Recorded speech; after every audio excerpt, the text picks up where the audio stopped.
कभी कभी कुछ किताबें ऐसी होती हैं जो सिर्फ पढ़ी नहीं जाती बल्कि एक फिनोमिनन बन जाती हैं। स्टीफन कोवी की the 7 habits of highly effective people बिल्कुल वैसी ही एक किताब है। सोचिए 40 मिलियन से ज्यादा कॉपियां। लेकिन इसकी कहानी सिर्फ कामयाबी की नहीं है। इसकी विरासत जितनी बड़ी है उतनी ही कह सकते हैं विवादास्पद भी है। तो आज इसी की गहराइयों में उतर। इस किताब की शुरुआत एक बहुत ही गहरी समस्या से होती है। कोवी ने खुद अपने शब्दों में कहा था, मैं ऐसे कई लोगों के संपर्क में आया हूं जिन्होंने अविश्वसनीय बाहरी सफलता तो हासिल कर ली, लेकिन अंदर से वो एक खालीपन, एक भूख से जूझ रहे थे। यही वो विरोधाभास था। मतलब बाहर से सब कुछ शानदार पर अंदर से कुछ अधूरा, और इसी अधूरेपन को भरने की कोशिश ने इस किताब को जन्म दिया। तो सवाल ये है कि ये अंदरूनी खालीपन आता कहाँ से है। कोवी का मानना था कि इसकी जड़ हमारे समाज में सफलता को देखने के नजरिए में हुए एक बहुत बड़े बदलाव में है। चलिए समझते हैं कि ये बदलाव आखिर था क्या। देखिए, कोवी के मुताबिक सफलता की परिभाषा में एक बहुत बड़ा शिफ्ट आया।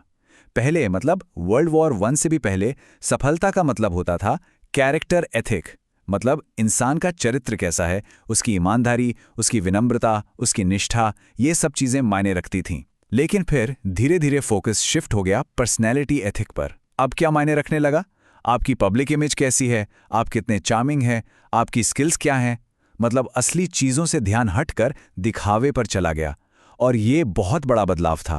तो फिर इसका हल क्या है? कोवी ने एक बहुत सिंपल सा आइडिया दिया, इनसाइड आउट। मतलब बदलाव बाहर से नहीं, अंदर से शुरू होता है। अपनी पब्लिक इमेज चमकाने से पहले अपने अंदर झांकने की जरूरत है, अपने चरित्र पर, अपने उसूलों पर काम करने की। उन्होंने कहा कि पब्लिक विक्ट्री यानी दुनिया में सफल होने से पहले प्राइवेट विक्ट्री यानी खुद पर जीत हासिल करना जरूरी है। और बस इसी इनसाइड आउट फिलॉसफी पर टिका है वो फेमस फ्रेमवर्क जिसे हम द 7 हैबिट्स के नाम से जानते हैं। तो चलिए अब सीधे इन आदतों पर आते हैं। इन आदतों को समझने से पहले कोवी के बताए गए ग्रोथ के 3 स्टेजेस को समझना जरूरी है।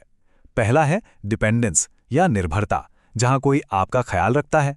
फिर आता है इंडिपेंडेंस या स्वतंत्रता, जहां इंसान कहता है मैं ये कर सकता हूं। लेकिन असली मंजिल है इंटरडिपेंडेंस या अंतर्निर्भरता, जहां सोच हम की हो जाती है। ये समझना कि हम सब मिलकर कुछ बड़ा कर सकते हैं। तो जो पहली 3 आदतें हैं वो है प्राइवेट विक्ट्री की, यानी खुद पर जीत हासिल करने की। ये हमें डिपेंडेंस से इंडिपेंडेंस की तरफ ले जाती हैं। पहली हैबिट, बी प्रोएक्टिव। इसका सीधा सा मतलब है कि अपनी जिंदगी का कंट्रोल अपने हाथ में लो, हालात के गुलाम मत बनो। दूसरी, begin with the and in mind, यानी कोई भी काम शुरू करने से पहले ये सोचो कि आखिर पहुंचना कहाँ है, मंजिल क्या है। और तीसरी, पुट फर्स्ट थिंग्स फर्स्ट, मतलब जो जरूरी है उसे पहले करो। ये तीनों आदतें मिलकर सेल्फ मास्टरी की एक मजबूत बुनियाद बनाती हैं। जब एक बार खुद पर कंट्रोल आ गया तो आती हैं अगली 3 आदतें। ये हैं पब्लिक विक्ट्री के लिए, यानी दूसरों के साथ मिलकर कामयाबी हासिल करने के लिए। चौथी हैबिट है थिंक विन विन, मतलब ऐसी सिचुएशन बनाओ जहां सबकी जीत हो, सिर्फ आपकी नहीं। पांचवी, seek first to understand then to be understood, यानी पहले दूसरों को समझने की कोशिश करो, फिर अपनी बात रखो। बहुत जरूरी है ये। और छठी हैबिट, सिनर्जाइज। इसका मतलब है टीम वर्क, ये मानना कि एक और एक मिलकर 11 हो सकते हैं। और फिर आती है 7वीं और आखिरी आदत, जो इन सभी 6 आदतों को जिंदा रखती है। शार्पन द सॉ, यानी अपनी आरी को तेज करते रहना। इसका मतलब क्या है? मतलब है खुद पर लगातार काम करना, फिजिकली, मेंटली, स्पिरिचुअली, ताकि ये आदतें हमेशा बनी रहें और आप हमेशा टॉप पर रहें। इन आदतों की गहराई देखनी हो तो जरा चौथी हैबिट थिंक विन विन को ही देख लीजिए। हम में से ज्यादातर लोग किसी भी नेगोशिएशन को कैसे देखते हैं? विन लूज, यानी मैं जीतूं तुम हारो।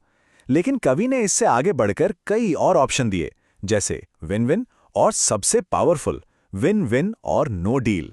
मतलब अगर दोनों पार्टीज का फायदा नहीं हो रहा तो डील ही मत करो। ये एक गेम चेंजर आइडिया था।